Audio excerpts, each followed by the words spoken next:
पातशाही से पहले पहले 52 मंजियां लग गई थी गुरुओं की। नकली आए, उसके बाद असली आता है।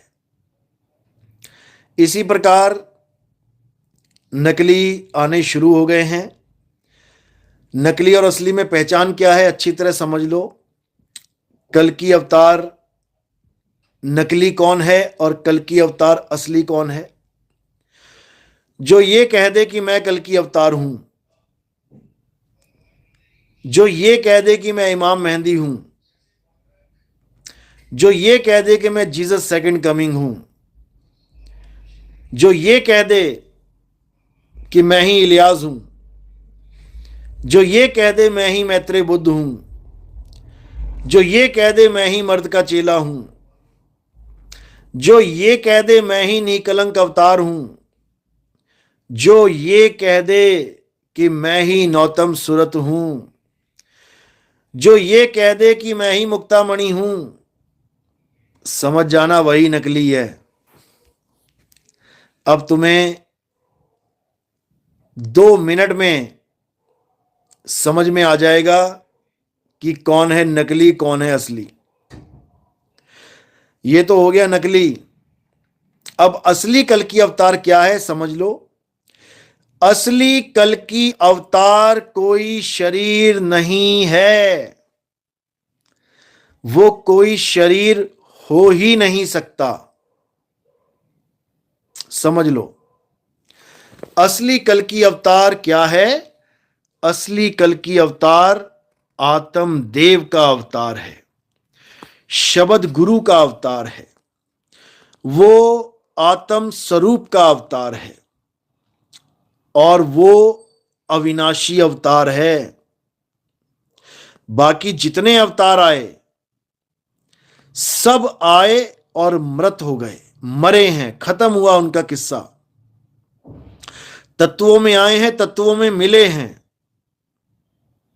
लेकिन जो आखिरी अवतार है कल्कि अवतार, ये काया से रहित अवतार है। ये शरीर नहीं है, ये आत्म स्वरूपी अवतार है। ये आत्म ज्ञान का प्रसार करने के लिए अवतरित हुआ है। ये आत्म ज्ञान को पूरे विश्व में समझाने के लिए अवतरित हुआ है। ये आत्म ज्ञान सारे संसार को एक करने के लिए अवतरित हुआ है, क्योंकि इस संसार को एक से अनेक करने में जिसका हाथ है उसका नाश करने के लिए कल्कि अवतार हुआ है। और सबसे बड़ा हाथ किसका है एक से अनेक करने में? सबसे बड़ा हाथ है 52 अक्षरों का। 52 अक्षरों का। 52 अक्षरों की वजह से ही हम एक से एक हुए हैं। समझ लो, नाना प्रकार के धर्म, नाना प्रकार के पंथ, नाना प्रकार के संप्रदाय, नाना प्रकार के मजहब, ये सब 52 अक्षरों की वजह से ही अस्तित्व में हैं। आज 52 अक्षर खत्म कर दिए जाएं तो ना तो कोई रहेगा हिंदू और ना रहेगा मुसलमान, ना कहलाएगा सिख और ना कहेंगे उसके कोई ईसाई। क्यों? 52 अक्षर का खेल ही खत्म हो जाएगा। तो जो कल्कि अवतार है वो सबसे पहले 52 अक्षरों का खेल खत्म करेंगे। समझ लो, ये 52 का खेल खत्म करेंगे, उसके बाद आत्म स्वरूप का लखाव करेंगे। वो तुम्हें कल्कि बनाने आए हैं, वो तुमसे राम कृष्ण हनुमान पुजवाने नहीं आए हैं। समझ लो, बहुत पूज लिए, बहुत पूज लिए, पूज पूज के गुलामी भी कर ली। आज जो बड़े बड़े संत बने बैठे हैं कहते हैं ये वाला मंत्र जप लो, बड़े से बड़ा दुश्मन हार जाएगा, ये वाला मंत्र जप लो, बड़े से बड़ी मुसीबत टल जाएगी। अरे मुगल आए थे, मार मार के बैल बना दिया, सारे मंत्र जंतर सब धरे के धरे रह गए, मंदिर तोड़ के मस्जिदें बना दी, कहां चले गए थे तुम्हारे ये मंत्र जो आज तुम लोगों को बेवकूफ बनाने के लिए मंत्रों की बातें करते हो? अगर हमने इन मंत्रों पे दोबारा विश्वास कर लिया तो मेरे भाई दोबारा गुलाम होना पड़ जाएगा।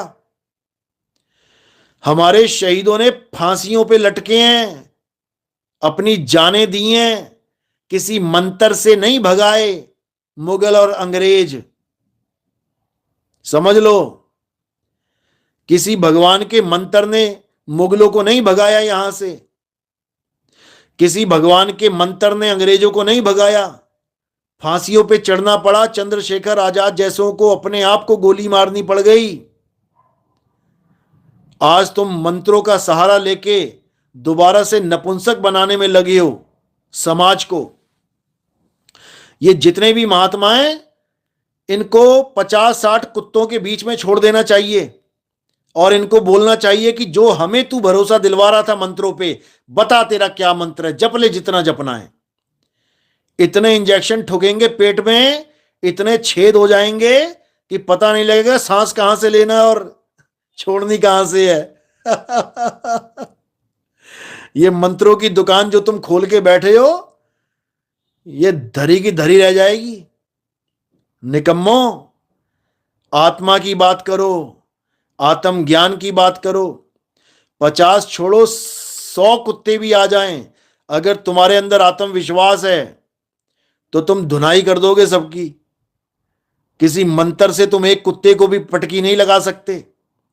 अगर एक लठ तुम्हारे हाथ में आ जाए तो 100 कुत्तों पे भारी पड़ सकते हो अगर आत्मविश्वास है तो। मंत्र से तुम मच्छर नहीं मार पाओगे, फिर कॉइल लगाते फिरोगे। समझ लो, चाहे कोई मंत्र, कोई भी भगवान, कोई भी इष्ट तुम्हारा भगवान हो, अरे भूतों को तो तुम क्या भगाओगे, एक मच्छर को नहीं भगा सकते तुम कोई चालीसा पढ़ के देख लेना, नहीं तो तुम्हारे कान में घुस के बांसुरी भी बजाएगा और इंजेक्शन भी लगाएगा। तुम्हारा मंत्र धरे का धरा रह जाएगा। इसलिए इन मंत्र जंतर को छोड़ो और आत्म ज्ञान को समझो, आत्म विश्वास को प्राप्त करो। समझ लो, ये मूर्ख बनाने वाले तुम्हें मंत्र पकड़ा देंगे और तुमसे पैसा लेके अपनी जेब में धर लेंगे। मंत्र देने के पैसा लेते हैं ये लोग। अरे घर घर मंत्र देत फिरत हैं माया के अभिमाना, और गुरुआ सहित शिष्य सब बूढ़े, अंत काल पछताना साधो देखो ये जग बौराना। ये मंत्र दे दे के राधे राधे जप ले बेटा, और 5100 रुपए की पर्ची काट देते हैं। बेटा राम राम जप ले, 10,000 रुपए की पर्ची काट देते हैं। जो नाम तुम्हें पहले से पता है, अगर तुम इनसे ले रहे हो तो तुमसे बड़ा कोई मूर्ख नहीं है संसार में। नाम उसे कहते हैं जो तुम्हारे पास, जिसका ज्ञान नहीं है, तभी तो नाम लेने जा रहे हो। जब तुम्हें सारे नाम पहले से पता है तो तुम नाम लेने क्या जा रहे हो? नाम का मतलब होता है आत्मज्ञान। तुम्हें आत्मा का ज्ञान नहीं है, तुम आत्मज्ञानी गुरु के पास जाओ। आत्मज्ञानी गुरु को ही तत्वदर्शी संत कहते हैं, मंत्र बकबक संत नहीं कहते। इन मंत्र बकियों से बचो और आत्मज्ञानी को समझो। आत्मज्ञानी क्या होता है? ये खुद तो बकबक के मरेंगे, तुम्हें भी बकवा बकवा के मार देंगे, जन्म बर्बाद हो जाएगा तुम्हारा। समझ लो। इसलिए तत्वदर्शी को जानो। तत्वदर्शी का क्या मतलब होता है? जो तत्व का दर्शन करवा दे। दर्शन कैसे करवा दे? एक तो आंखों से दर्शन होता है, यानी आंखों से तो पांचों तत्व को दिखा के, उसका भेद समझा के, उन नकली तत्वों से पीछा छुड़वा के, फिर ज्ञान दृष्टि से यानी सूरत से आत्मा का दर्शन कैसे हो सकता है उसका भेद बता दे। क्योंकि आत्मा का दर्शन केवल सूरत के द्वारा हो सकता है, इन आंखों से नहीं हो सकता। समझ लो। सूरत से देख ले वह देश, सूरत से देख ले वह देश, और देखत देखत दीखण लागे, मिट गए सकल अंदेश, सूरत से देख ले वह देश। क्योंकि वो केवल सूरत के द्वारा ही देखा जा सकता है, और देखा कहने में आ रहा है। इसका मतलब ये नहीं कि तुम कुछ देखोगे कि परमात्मा तुम्हारे सामने आके खड़ा हो गया और तुम देख रहे हो, माथा टेक रहे हो। ऐसा दर्शन नहीं है वो आत्म दर्शन है। यानी वो खुद से खुद को जानना, खुद का बोध करना, वो ये कहलाता है। तो ये सब तब होगा मेरे भाई जब आप तत्वदर्शी संत की शरण में जाएंगे। और अगर आपको मंत्र बकबकिया गुरु मिल गया तो समझ लो कि तुम्हारा ये जन्म बर्बाद होने से कोई नहीं रोक सकता। तुम राधे राधे करोगे, तुम राम राम करोगे, मुसलमान है तो अल्लाह अल्लाह करोगे, रब रब करोगे, खुदा खुदा करोगे, ईसाई हो तो हालेलुया करोगे, यीशु यीशु करोगे, सिख हो तो वाहिगुरु करोगे, तो समझ लो कि तुम फंस गए 52 के जंजाल में। 52 के जंजाल में फंस गया ये संसार। और सिमरन 52 का करे कैसे लागे पार। अरे 52 अक्षर जीव आधारा, आदि अक्षर जीभ्या से न्यारा। 52 को समझ लो, 52 का खात्मा होगा तभी समझना कि तुम्हारे जीवन में कल की अवतार आ गया है। अगर तुम 52 ही जप रहे हो तो समझ लेना कि तुम्हारे जीवन में कली काल का अवतार आ गया है। ये कली काल बहुत शातिर है, बहुत शातिर, समझ लो, बहुत शातिर है ये भगवान को 52 अक्षरों के रूप में पकड़ा देता है। सारी उम्र 52 जपते रहोगे और सोचोगे मैं तो भगवान का नाम ले रहा हूं, बर्बाद कर देगा तुम्हें। याद रखना, बहुत शातिर है, बहुत शातिर।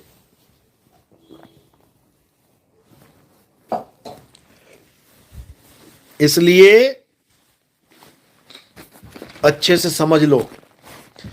और कोई इसे ये मत समझे कि कली काल का मतलब होता है केवल कलयुग।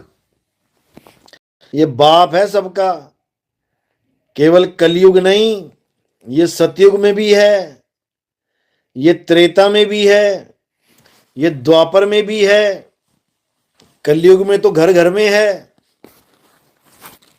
समझ लो। यही वो है जो सबके अंदर बैठ के सबको चला रहा है। सबका स्टीयरिंग इसी के हाथ में है। ये कब किसकी गाड़ी कहां मोड़ दे कुछ नहीं पता। ये कब इंद्रासन को निंद्रासन बना दे कुछ नहीं पता। ये कब नारायण नारायण करता करता कब शराब दे दे कुछ नहीं पता। ये बहुत खतरनाक है भाई, इससे बच के रहना। तो अगर कली काल से बचना है तो पहले 52 अक्षरों से बचो। अगर किसी दुश्मन से बचना है तो पहले उसके जाल से बचो। तुम जाल ही में फंस गए तो दुश्मन को कैसे मारोगे। और कली काल का सबसे बड़ा जाल क्या है, जिसमें ब्रह्मा विष्णु महेश तक फंसे पड़े हैं, जिसमें गौरी गणेश फंसे पड़े हैं, जिसमें सारे देवी देवता फंसे पड़े हैं, गण गंधर्व मुनि ऋषि मुनि स्वामी फंसे पड़े हैं, इसमें सब संत महात्मा सब फंसे पड़े हैं। ये 52 का जाल है कली काल का। ये 52 का डोरा तोड़ने के लिए ही कल की अवतार होगा। और कोई गलती से ये ना सोचे कि वो विष्णु जी का अवतार है। वो विष्णु जी का अवतार नहीं है, वो आत्म स्वरूप का अवतार है, वो आत्म देव का अवतार है। समझ लो, वो आत्म देव का अवतार है। अगर वो विष्णु जी का अवतार होता तो कभी गरीबदास जी उसकी महिमा गाते ही नहीं, कबीर साहब कभी उसका जिक्र करते ही नहीं, गुरु गोविंद सिंह जी ने भी उसकी महिमा गाई है। कहना पड़ता है कि विष्णु जी का 10वां अवतार है, कहना पड़ता है, क्यों? क्योंकि पुराणों में दर्ज है। लेकिन असलियत में वो आत्मा का अवतार है, वो किसी विष्णु जी का अवतार नहीं है। समझ लो अच्छे से। और उसके साथ जो कहानियां जोड़ी गई हैं समझाने के लिए, वो सब कोड लगे हुए हैं, कोड है वो। संबल ग्राम में उनका जन्म होगा। अरे वो आत्मा है, उनका कभी जन्म नहीं होता। उनका कभी जन्म नहीं होता, कभी मरण नहीं होता, वो प्रकट होते हैं, प्रकट, समझ लो। उनकी दो बीवियां होंगी, कानूनी जुर्म है। केस हो जाएगा, जेल हो जाएगी। दो बीवियां नहीं रख सकते हिंदू धर्म में, सनातन धर्म में, लेकिन उनकी दो बीवियां बोली गई हैं। उसका भेद भी बिल्कुल डिफरेंट है, बिल्कुल अलग है। लेकिन उसको ये नकली जितने भी बाबा लोग बैठे हैं, ये कभी समझ भी नहीं सकते उस बात को। ये कभी नहीं समझ सकते कि उनकी दो बीवियां कौन हैं। ये जितने नकली कल की अवतार आ रहे हैं, ये सब छड़े मलंग। अभी इनसे बोला जाए दो बीवियां कहां से लाओगे, चक्कर में पड़ जाएंगे, गश खा के गिर जाएंगे। लेकिन ये कभी नहीं जान सकते कि वो दो बीवियां कौन